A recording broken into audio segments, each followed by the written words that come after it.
ग्राम प्रधान मौसमी के प्रधानपति विनोद निषाद ने बिराज पर लगाया बाढ़ राहत कैंप। कटरी शंकरपुर सराय की रामा निहालपुर ग्राम प्रधान मौसमी निषाद के प्रधानपति विनोद निषाद ने बाढ़ पीड़ितों की सहायता के लिए गंगा बैराज पर एक राहत शिविर भी लगाया है। शिविर में सुबह और शाम भोजन की व्यवस्था है। इसके अतिरिक्त आज प्रधानपति विनोद निषाद ने रामा निहालपुर, धारमखेड़ा, चैनपुरवा, रामपुर के कुछ घरों में भोजन वितरण और अपने सहयोगियों शंकर, गोविंद निषाद, मनोज निषाद, मुकेश, राजेंद्र, आशीष निषाद, सुनील निषाद, बढ़के आदि के साथ किया। प्रधानपति विनोद ने जिलाधिकारी से मिलकर बाढ़ पीड़ितों के लिए कुछ सुझाव लेकर मिलने की बात कही। प्रधानपति विनोद निषाद ने कहा, जब तक बाढ़ का कहर जारी रहेगा तब तक ग्राम सभा का एक भी व्यक्ति भूखा नहीं सोएगा।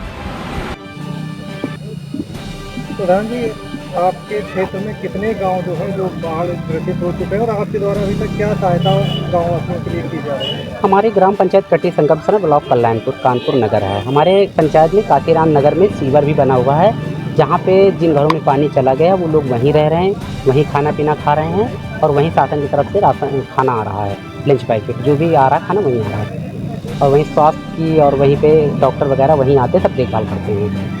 लेकिन बांटी गई? हाँ, नहीं राशन किट नहीं बांटी गई है, वो लंच पैकेट जो आ रहा है खाने का वो आ रहा है। फसलों की बात करी जाए तो फसल जो है जो बाढ़ ग्रसित इलाके हैं वहाँ पे फसल पूरी तरह नुकसान हो चुकी है। फसल तो देखिए हमारी पूरी पंचायत में, क्योंकि ये गंगा बैराज से लगा हुआ कटा हुआ बिल्कुल क्षेत्र है और यहाँ के किसान वो सीजनी ज़्यादातर करते हैं और ज़्यादातर अमरूद का बगीचे हैं।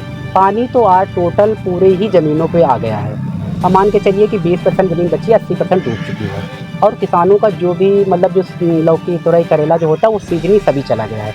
अब सबसे बड़ी समस्या ये है कि ज़्यादातर भूमिहीन है, उनके पास खतौनियाँ हैं नहीं, जिसकी मांग पिछली बार भी हुई थी कि अगर जो इन लोगों का कुछ तो मिल जाए। जो किसान बेचारा कार्ड मांग के लगाता है, कम से कम किसी से ले दे के लगाता है, उनका कुछ तो भरपाई हो जाए ताकि उसका गुजारा हो सके। लेकिन ये हुआ कि इनके पास खतौनियाँ नहीं है, ये तो सरकार की ज़मीन पे काबिज है। लेकिन कम से कम वो बेचारा कर रहा है, अपनी फसलें बो रहा है, कर रहा है, गांव का नागरिक है, यहीं रह रहा है, और वो कहाँ जाए। तो हमारा तो माननीय जिलाधिकारी महोदय जिससे मिलेंगे भी, अपनी उस बार भी कही तो इस बार भी बात रखेंगे कि उन लोगों को जो भी हो जाए कम से कम उनके बीज का फसल का ही लौट जाए, तो कम से कम आदमी का उतना नुकसान तो ना हो जितना वो कर्जा पानी का। गाँव जो है वो बाढ़ की चपेट में है, उनके लिए क्या व्यवस्थाएं हो रही हैं? देखिए, जो बाढ़ की चपेट में आए हैं सरकार द्वारा जो आ रहा वो आ रहा, बाकी हम लोगों की वो दुख सुख के दिन और शाम के रात के वो 24 घंटा हम लोगों के साथ रहने वाले लोग हैं और हम लोगों के रोज़ के घर परिवार जैसे हैं।